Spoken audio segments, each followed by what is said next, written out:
Alright y'all, welcome back. If you're new to this channel, we started off turkey season pretty darn good this year. I believe it was the second day of the season we snagged a new piece of property that we hunted on.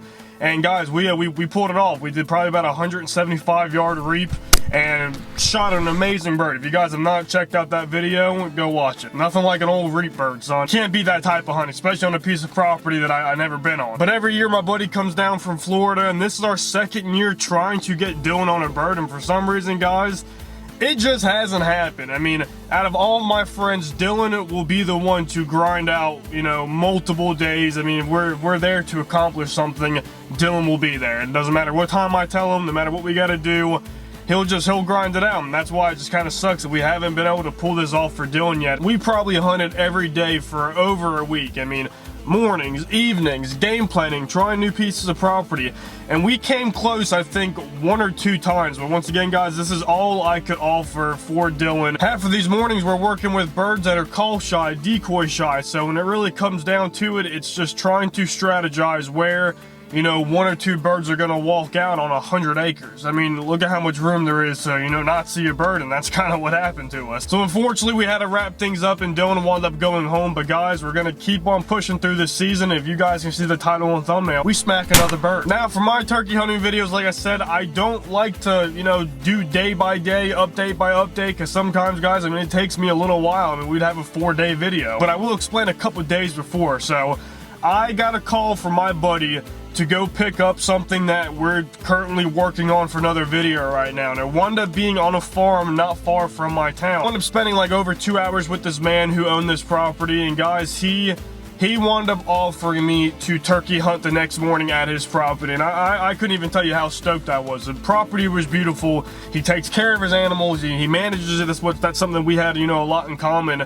And I think he saw that in me and knew that, you know, I would respect his land for going out there, which is exactly what I did. So the opening morning, he gave me permission to hunt about 35 to 40 acres. Never seen this property in person. I was only able to really go off of Onyx and strategize where I wanted to go in the morning. I'm always around 2 hours early when I go out there and turkey hunt. So I walk about 400 yards out there to my spot, and I realized that I got cut off by a horse pasture, and there was really no way to get around that to go to where I wanted to do. So I kind of settled on a spot. It was down here at the bottom of a hay field that was just cut. Probably about 40 minutes into the hunt, I heard a faint gobble on the other side of the property. So I kind of took that to mind, you know, knowing that there could be a bird over there. You know, we're just gonna kind of wait it out and see what I got. And we sat for around 3 hours, guys, and I just realized that I was not where these birds were. So I got up. This property has tons of fields, so maybe I figure, you know, let's just go scout. Let's go see if we can see something. All right, guys, this is a new farm, and I just don't feel like sitting in a corner that I just have not had much action in. There's more to explore. We just saw that hen in that field right there, so I'm gonna go jump to the next field and try to scout it. And if I can see one, you know, we always got the reaping method. I do have the strutter with me. I saw one hen in the horse pasture, and I think she's got a nest nearby. So I watched her for about 30 minutes, kind of hoping that a tom was gonna be not far from her, but guys, it just never planned out like that. So that same day, the man invited me back out there to actually hop in his side-by-side and to go explore other sections that I could hunt. This property was divided into four sections, and I wound up pulling permission on 3 of them to hunt. It takes me to the back of his property where there's a beautiful line of pines, and we go through a gate, and guys, literally, it was on one of his old trails that he cleared for deer hunting. There was around 17 pine trees on this lane, and every single one of them had poop on the ground. I mean, for sure, we were in a roosting location, which is something that I never really get to hunt around a lot of. I mean, my birds are so, they're here, they're there. They don't come to my property for a month. I mean, I'm just not working with the best birds. So my game plan the next morning was to get as close as I could to that spot to hopefully, you know, try to do a roost hunt. Of course, with just my luck, the birds did not decide to roost over there that evening, but I did hear another gobble around 6:15, and I was a lot closer than I was yesterday. Unless these birds went the opposite way, I don't think nothing's gonna happen over here, and I think I heard a faint gobble that direction this morning, so I'm gonna get up and just go scan those fields. Let's go check it out. So I hunt for a couple more hours, nothing happens. I decided to back out once again and go try to scout around. And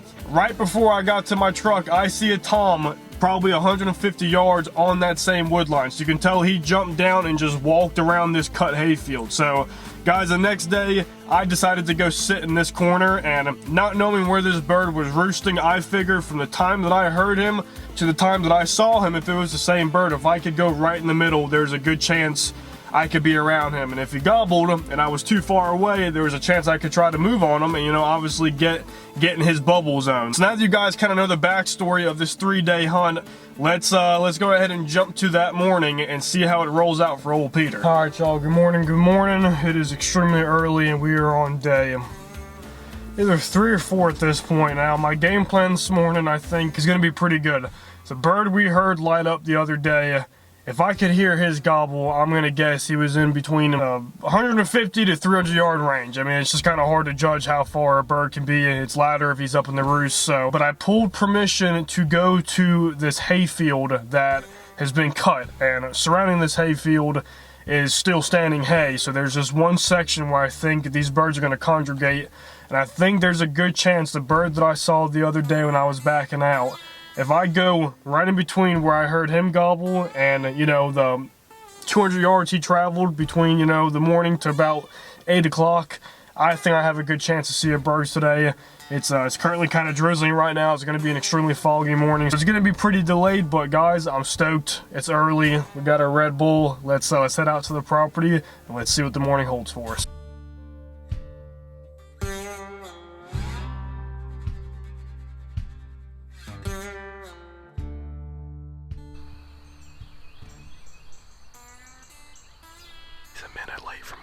Yesterday, he did it at 6:15, but it's straight overcast and we have a lot of fog, so that's definitely gonna hold him up a little bit longer.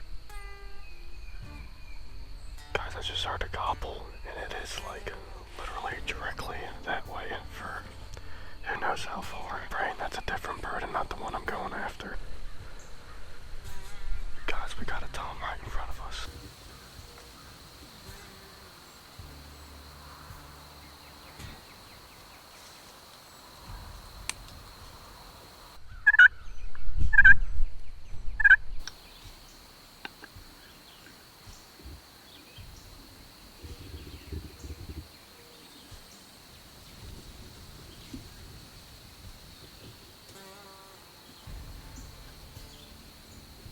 We got another one. There's 2 of them.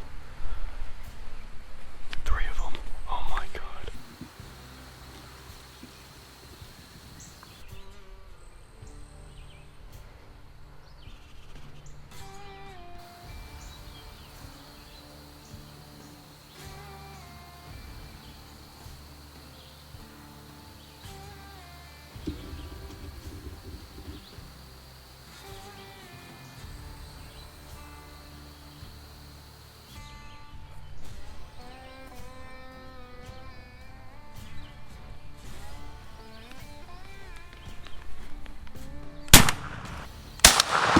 Got him. There's the other one running right there. He's down there. Let's fucking go. He's right there running off. Guys, I freaking had 3 of them in front of me. I don't know how big this bird is, but boys, we will take it. We've been working our freaking ass off. Let's go, man. You knocked out? That's my setup right there. I probably came in here around 4:10ish. You know, I'm trying to cut all these in. I'm trying to get all this covered. I was having such a hard time trying to get this camera to focus because there's so much grass over there. But hopefully the footage is clear with me actually shooting this guy. It's 7:22 right now. I had to walk back to the truck and grab this lens. I think I shot this bird right at like 7 o'clock, 6:50ish. I mean, that was textbook. And I've been waiting for a hunt like that this whole entire season. What a pretty bird. I mean, his fan's full. Wings are good. He was flapping around going crazy. Their nerves are like insane. I mean, I clapped this guy right in the head, and it was only about 15-20 yards with that 12 gauge. But a stud. His beard has probably one of the thickest beards I've ever taken from a bird. I mean, buddy, he's got some mass to him. Like I said, I've been looking for a textbook hunt this whole entire season. Some people call reaping cheating, but there's a strategy to that. Being on the ground, crawling for 200 yards, you know, being that close contact with these birds, you know, not screwing it up. To me, that's not cheating. It's a different style of hunting, but you know, I've been trying to get a textbook hunt, which in my opinion is, you know, actually getting one to gobble, calling them into the decoys. And the fact that I called 3 birds in that didn't even make a noise this whole entire morning, and they were literally right in front of me, and that's just a part of being patient. And you know, I learn something every single time I'm out here. Sure, I've never called that many birds in, and I just can't believe it. Like I said, a beautiful beard. I mean, beautiful. That's gotta go 10 and a half for sure, but it's thick. These spurs, give you guys a close little shot of that. They're good looking spurs. Being on this new piece of property, you have to learn it. Every single morning I felt so confident with what I was doing, but that's just the way turkey hunting goes. And you know, I just kept learning something every single day, which strategized me today to come down to this corner and see what I can do. And boys, we done did it.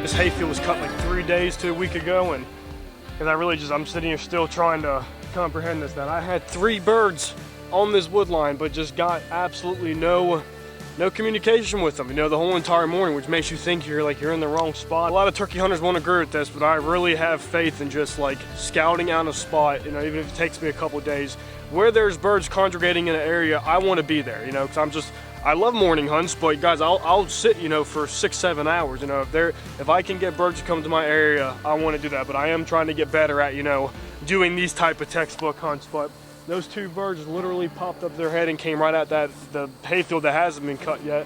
And that bird, who knows how long he was sitting there for. I mean, it just absolutely cannot. I just can't believe it. I'm gonna start packing up the gear. We're actually filming a whole video today at the new property, so I gotta run around and get some stuff done. But let's get him back to the truck. We'll show the bird a little bit more. Like I said, I spend so much time going after these things. I feel like the time with them is so short. So appreciate the harvest, and yeah, see you guys at the truck. Guys, like I said, right after I shot that bird that morning, I was racing around trying to grab more gear and equipment. We were racing out to the property to start another project that we're working on right now. Guys, as quick as it comes in, as quick as it goes out. Now it's time to hang up all the decoys and start moving on to the next thing that we're preparing for. Once again, all my stuff is drying out. Here is the beard that I shot off this bird. A freaking mop, dude. By far one of the thickest beards I ever shot off for turkey, so I'm glad I closed out the season with that, dude. Every year I try to learn more and more about turkeys and how I could be a better hunter, you know, going after them. And I really feel like this year, it happened for me faster than it did last year. So I'm doing something right, you know. That's what you just gotta keep in your head, and just keep the knowledge rolling, and just like keeping my head up and trying to go after this. Because a lot of these mornings, it's a humbling sport. After these hunts, I'm out there staring at the grass because the action is just not there. But that teaches me to regain plan and to go after, and hopefully to keep knocking down jokers like this. So if you guys enjoyed the turkey hunting series this year, let me know in the comments down below. Stay tuned for the next project because I think you guys are gonna like this one. Appreciate you watching. Until next time.